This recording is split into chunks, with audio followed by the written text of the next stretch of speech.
You're listening to Wurth Electronics What's Up Radio Podcast, where each week we're seeing what's up in the world of electronics and PCB design. We'll be checking in with leading industry experts and Wurth Electronic technical specialists who are going to shine a light on some interesting topics like energy harvesting, wireless power transfer, EMI issues, and so much more. Tune in to get technical design tips and applications during your commute, at your desk, or wherever you might be with Wurth Electronics What's Up Podcast.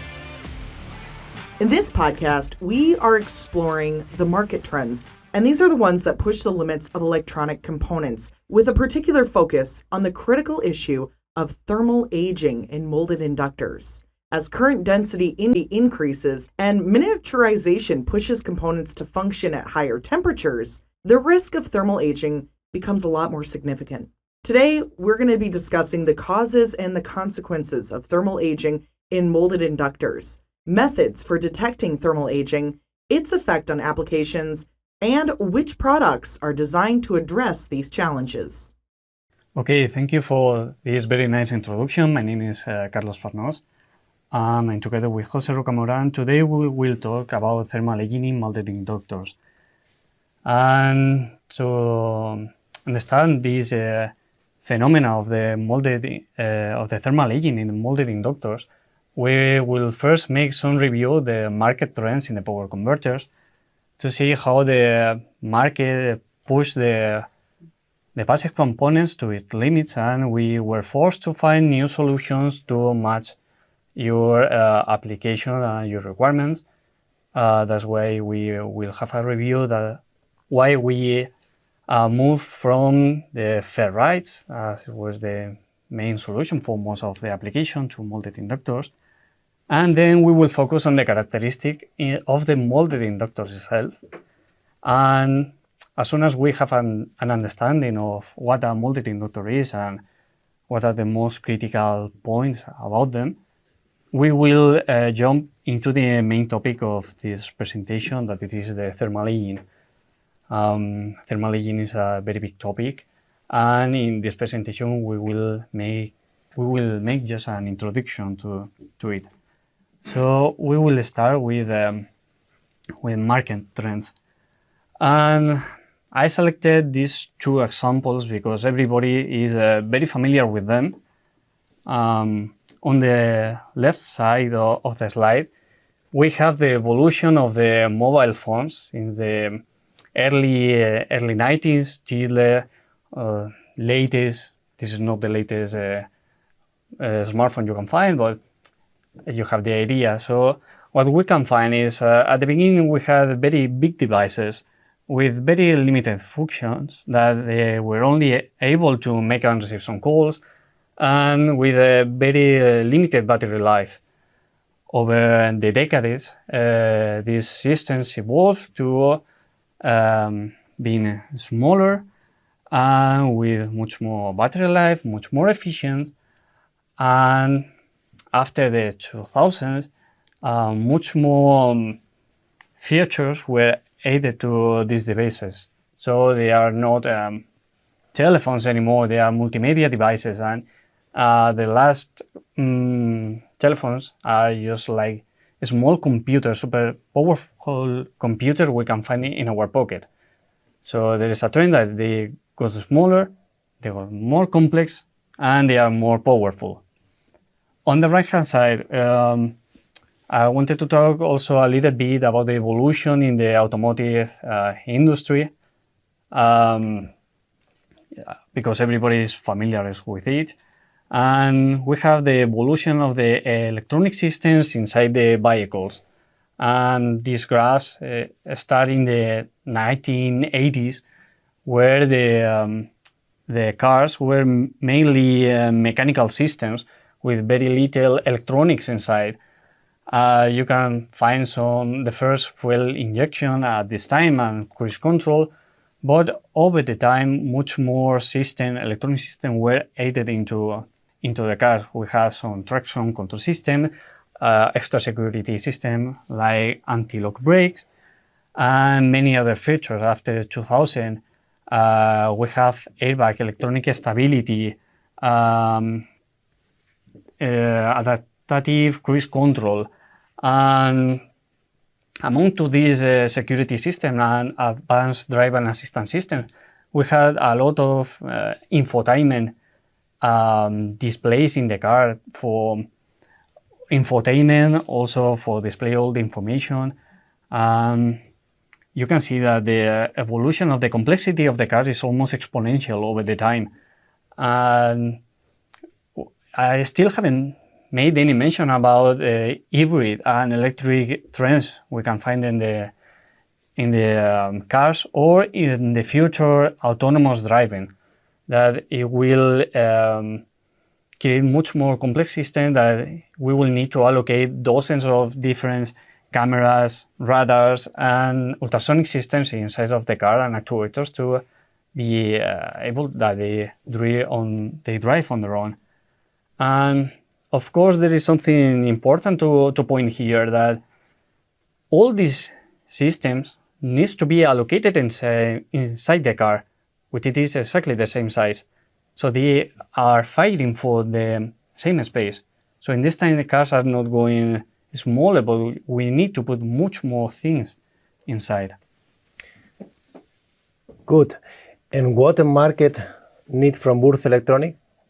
Why we need to give or to improve in our technologies? So as Carlos mentioned, the devices now requires much more system. The system need to be complex, much more complex. So that's why we need to make smaller parts. We need to have even more power density in the same functionality. So the parts need to dissipate much more heat in less space. And this will compromise, of course, the reliability. So our part cannot be under a lower qualification. So we are having very good qualification for our parts, and we give the customer a good, efficient product at the end. So all these systems that we have mentioned, and not only automotive telephones, any industry and electronic consumer application needs to be powered. And since the early 1970s, with the introduction of the switch mode power supplies, this was the main way to power up these systems.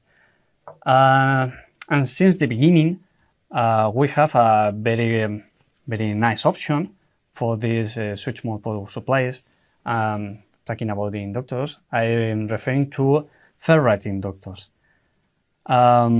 Now we will review a little bit what are the characteristics of these ferrite inductors, and what is important to point is that we need to make this component smaller, and in a DC-DC converter, in a power supply, the only way to do that is to increase the switching frequency and the operating frequencies. And we will see why ferrites are a very good option, and where are the limits of the ferrites, and when the molded inductor will jump in. Ferrites are a very nice option because they have a very high permeability, so they allow us to build inductors with high inductance, with low number of turns, low RDC. They have a good saturation behavior, and they have a very high volt resistivity that we will see later that it will be very important regarding the core losses. Also, by the time right now, this been available in the market for a very long time, and we accumulated a lot of experience with them.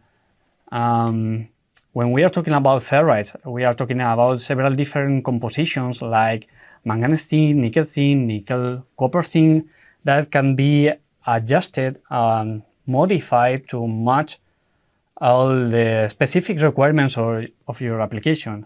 And because they've been available for a very long time, now they are relatively economic solution, and in a very wide different option available. On the left, you have an explosion of just one example of what can be achieved with a ferrite with some outside shielding to improve the radiated emissions even.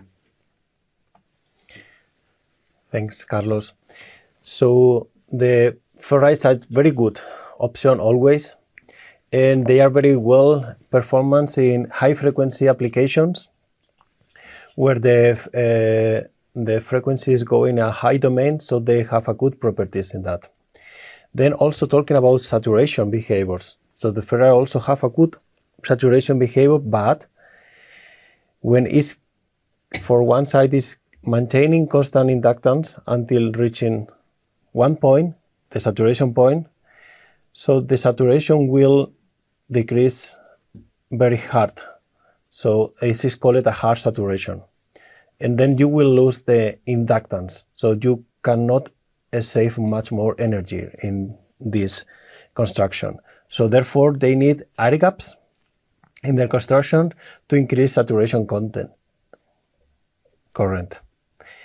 But this will reduce a little bit the permeability, and then you will reduce also the inductance. So you need to put at the end a little bit of more tons. By the way, the molded inductors, they have a better performance about saturation behavior. So the saturation is gradual dropping by the time. So they even start first earlier to saturate, but it will make soft. So once there in this graphic, we can see in one point in the black curve that the ferrite will drop, and you will not have more inductance value, but the way the molded inductor will stay having a constantly or almost constant the inductance. This will also make them, the molded inductor, very suitable for high power density application, and also we can achieve higher transient current spikes. Here we can see also a very typical property regarding saturation behavior. So in the right side, talking about ferrites, they are very dependent about temperature. So we have been testing this product from our portfolio, make of ferrite cores, and we see we have been increasing the temperature from minus 40 degrees until 150 degrees. We can see that the saturation behavior is changing over the temperature. This is because of the properties of the ferrite cores. By the way, the molded inductors, they almost not change in regards to the temperature. By increasing the temperature, the saturation will stay always keeping in the same levels. So this make very easy for designers to implement molded inductors in when the application is needed, need a high demand of current. We recommend you to go to our Red Expert online tool, where we make a good simulations for your application, and all these simulations is based off real data. So we measure all our parts, and we introduce there the properties and all the data from the measurements we taken in our laboratories. They will help you to designers to improve your application.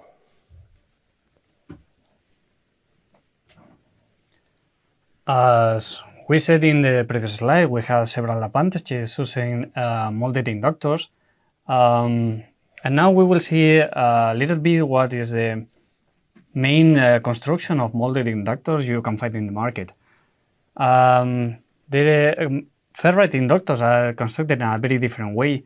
First, you need to manufacture the core separated, and then you do the winding around, and you have some extra processes of gluing to hold everything together, some welding, and maybe you have to add some base or clip.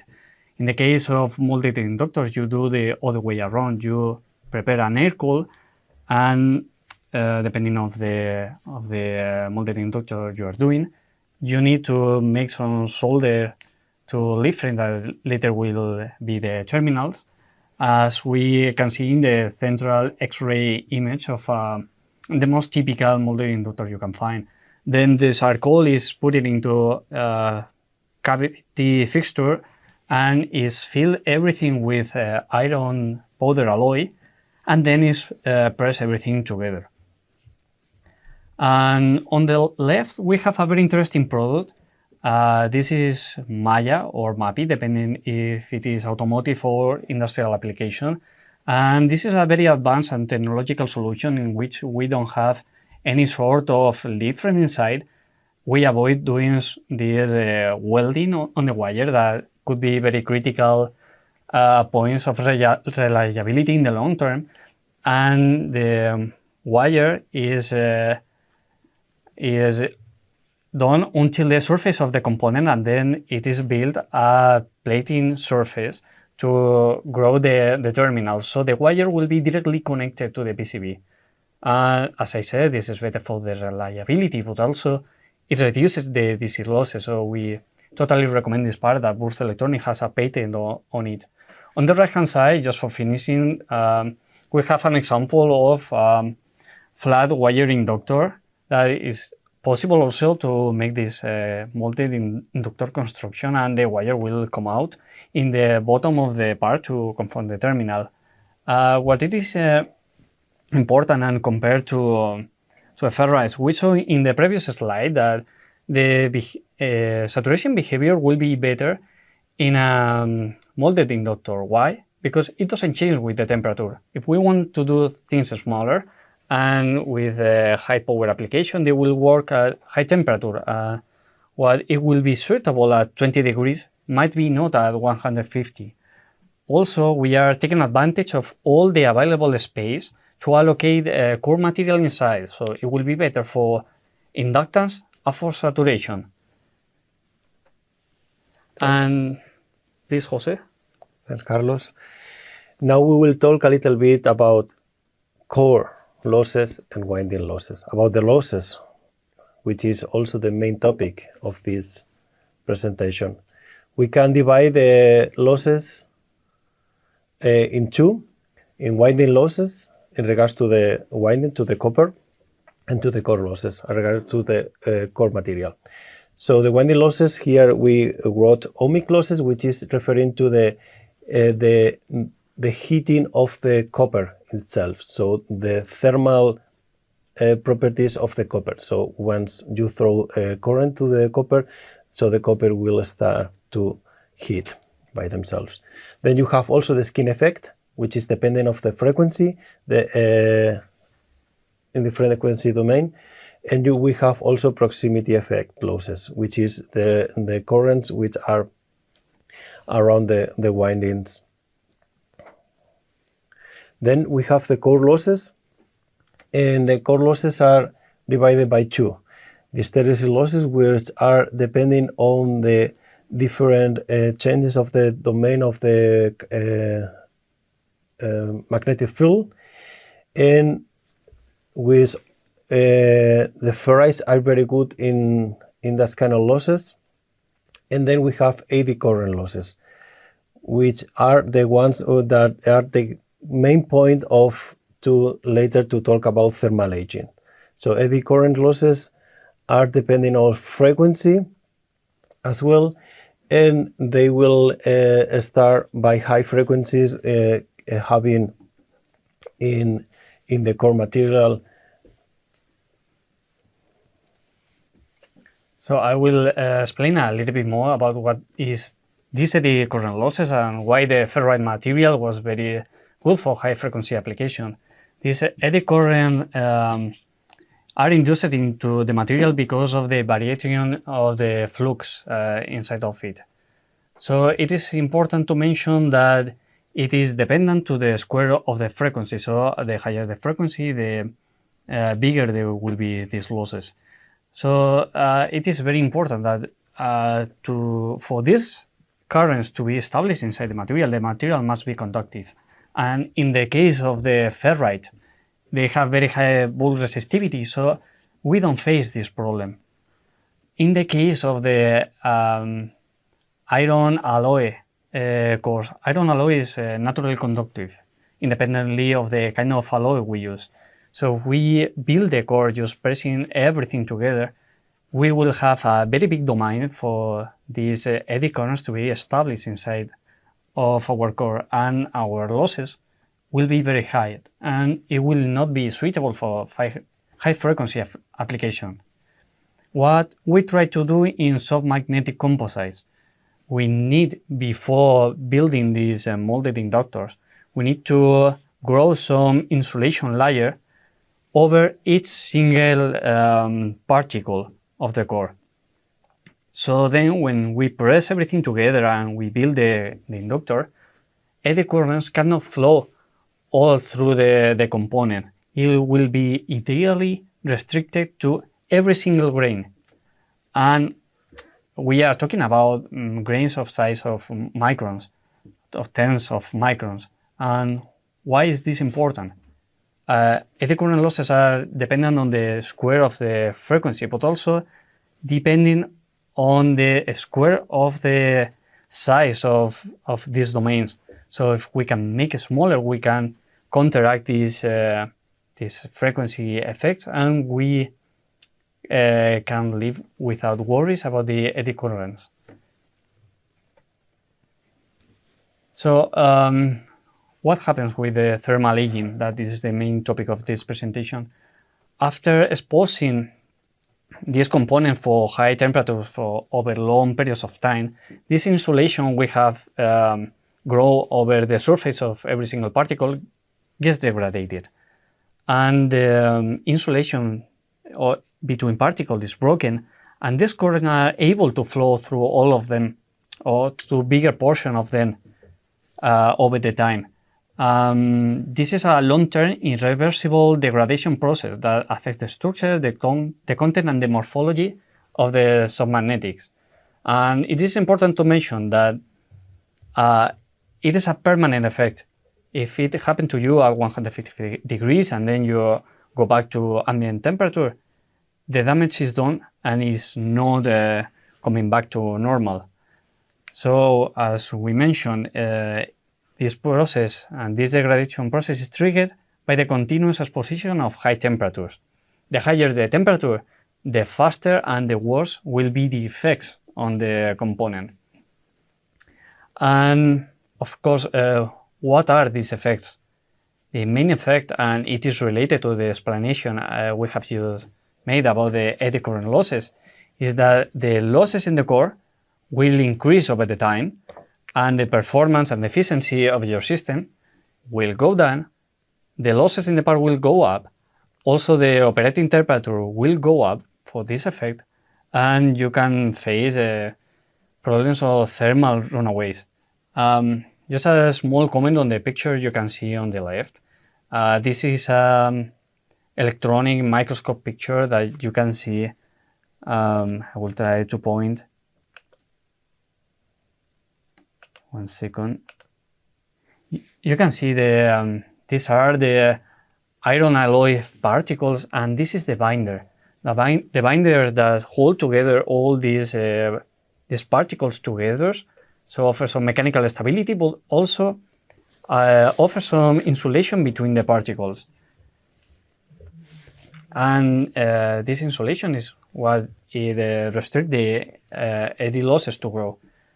So what happens to this insulation when it's exposed to high temperatures is that it shrinks and it goes thinner and thinner and thinner over the time. But it is not only a thing that you can see with a microscope. It's sometimes possible to see just with naked eyes. As you can see in the picture, and I hope you can feel the difference in the color.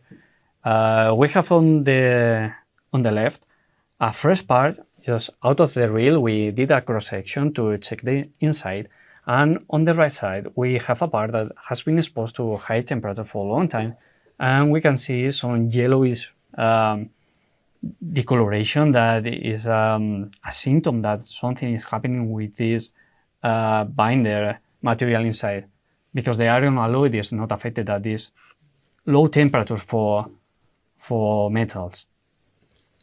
So we know that this is a problem, and we need to be aware of it and to be able to characterize. So there are several ways to measure it. One would be, for example, putting the parts into the oven, take it out, and cut it in half, and measure the average thickness of this binder between the particles. What will be a very time-consuming procedure that it will be very difficult to relate them to the final electrical characteristic of the parts. Another way will be to solder the parts into PCBs to measure the AC losses. We have some workbench that simulates the behavior of a DC-DC converter. So we have the oscilloscope traces, so we can very exactly measure the losses inside the component, and then make the electrical characterization and put into the oven for some time, some temperature, take the parts out, and do this cycling process. This is a very nice procedure because you have the exact measurement of the increase of the AC losses, but you have two big problems. This is a super high time consuming, and also the parts must be soldered on PCB, so the PCB will degrade. Other way to characterize this degradation process will be to find some electrical characteristic that would be easy to measure in the components, so we can do it in a fast way, and that is related to the AC losses in the core. So, for example, we are testing inductors. The main characteristic of an inductor is the inductance, for sure. So this will be our first candidate to do this characterization. Here we have an example of a comparison of testing we did between two new release parts for the industry portfolio, two LHMI high temperature ones, as you can see in black and red. And for other competitors we selected from the market, qualified grade 0 up to 125 degrees, but also grade 1, 150 degrees. And we measure periodically the evolution of the inductance against the time at 200 degrees. And we try to figure it out what is happening with this thermal aging process with this measurement. What we can see is that there is some drift in the characteristics of the inductance for every single part, but we cannot extract any conclusion out of this measurement because all of them, they stay inside of the 20% tolerance of the part. So it would be nice to have another characteristic that can be related directly to the AC losses. And fortunately, we have this Q value, and this Q value is a representation of the total amount of energy you can store per cycle versus the energy loss per cycle. So in a perfect inductance, it will be an infinite value because you will be able to store large infinite amount of energy with zero losses. In reality, it doesn't work like that. We have all kind of losses we have previously explained, but the higher the Q, the better the inductor, more ideal it is, and the lower losses we have. So we can do to track this thermal aging phenomena is to track this Q value over the time and to see if it changes. And now we can see with the exactly same parts we saw you in the previous slide that in this case there is a big difference between one part and the other. We can see that some part at the very beginning of the test literally dropped to 0. This is changes in percentage. So we can see for the yellow part that the final Q value is 1% of the original value. So it's 100 times worse. For the Wurth electronic parts, we can see that there is almost a deviation of less than 10% of value after 1000 hours at 200 degrees. And we did this measurement at 2 megahertz. And let me make some comments about this. First of all, if we are testing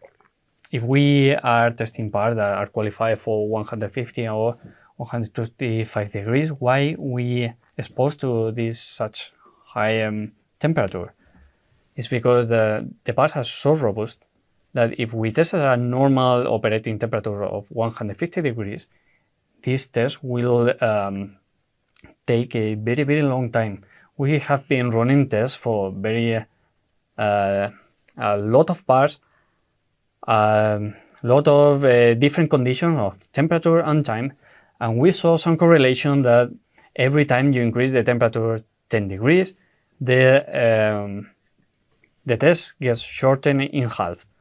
So in that case, for example, our part after 1000 hours, it had a change of 10%. If we want to see the same change at 150 degrees, it means that we shall wait more than 30,000 hours. It is quite a long time for this testing. It's almost 3 years and a half. Also, here we have Q value, but Q value is not easy losses. After testing several different products, we found some thumb of rule correlation that approximately 40% decrease in Q value equivalates approximately to double the easy losses. So in a case of 10%, we shall expect less than 20% increase on the easy losses. That is a very low value. And this is why we can very easily characterize this degradation process.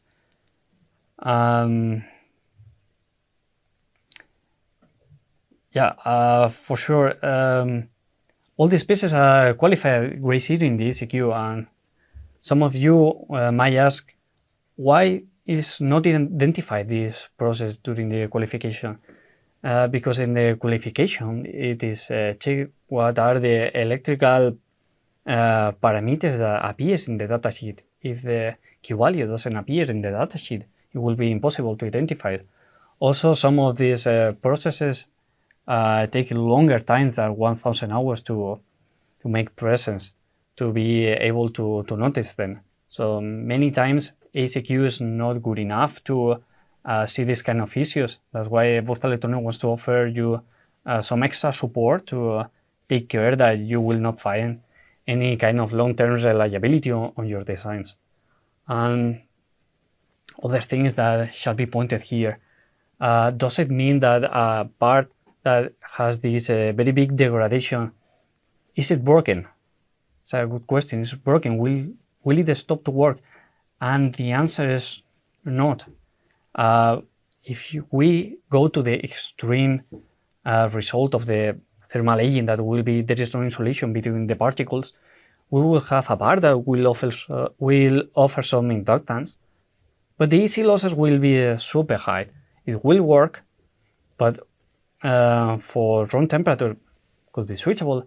If it is an high temperature environment, let's think, for example, inside in a car next to the engine, it will be super hot and you will have a thermal runaway. Another question that might come to you at this moment is how much can these easy losses increase?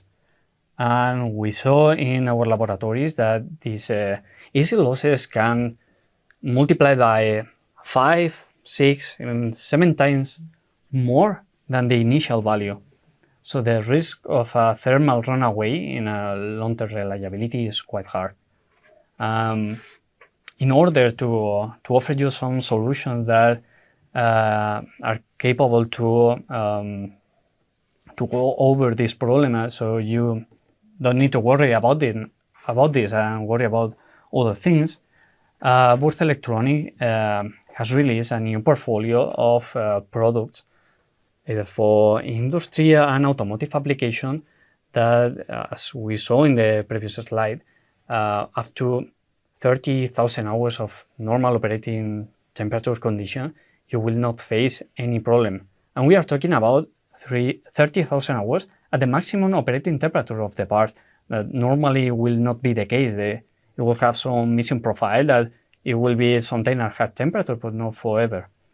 And even in that case, we can ensure very high reliability. And just making some mention of the different products we can offer to you. We have LHMI, high temperature, in 4 different sizes. Also, coming very soon into the market, some automotive molded inductor, LHCA, in different sizes qualified for 155 degrees. So you don't need to worry about this effect anymore. Some flat wire solution you can see in the middle, both automotive and industry version. You can see for the A at the end, it means automotive, very easy to remember. These are the sizes. In every size there is a lot of part numbers inside, and we want to make a special attention to MAPI and Maya. This very advanced and technological solution we showed you before. This wire is directly connected to the PCB with this metallization layer. It's a very interesting product, very small size, very convenient for these miniaturization trends in the market we saw before. So we really encourage you to visit our portfolio, our online catalog, and to get in contact with any of our sales representatives that will support you to select the best option for your application. You may also be interested in our lineup of inductors, as well as our free component selector and simulator, RedExpert. You can find it online at www.we-online.com/RedExpert. In addition to these inductors, the Wurth Electronic range also includes capacitors, EMC filters, components for ESD over voltage protection, transformers, connectors, and so much more. View our lineup of inductors, capacitors, related components all online at wurthelectronic.com. And for any questions, you can click on the icon and talk directly with our live chat team available 24/7. To view the materials and replay this video, check out our YouTube page or visit we-online.com/podcast. You're listening to Wurth Electronics What's Up Radio podcast, where each week we're seeing what's up in the world of electronics and PCB design. We'll be checking in with leading industry experts and Wurth Electronic technical specialists. We're going to shine a light on interesting topics, such as energy harvesting, wireless power transfer, EMI issues, and so much more. Tune in to get technical design tips and applications during your commute, at your desk, or wherever you might be with Wurth Electronics What's Up podcast.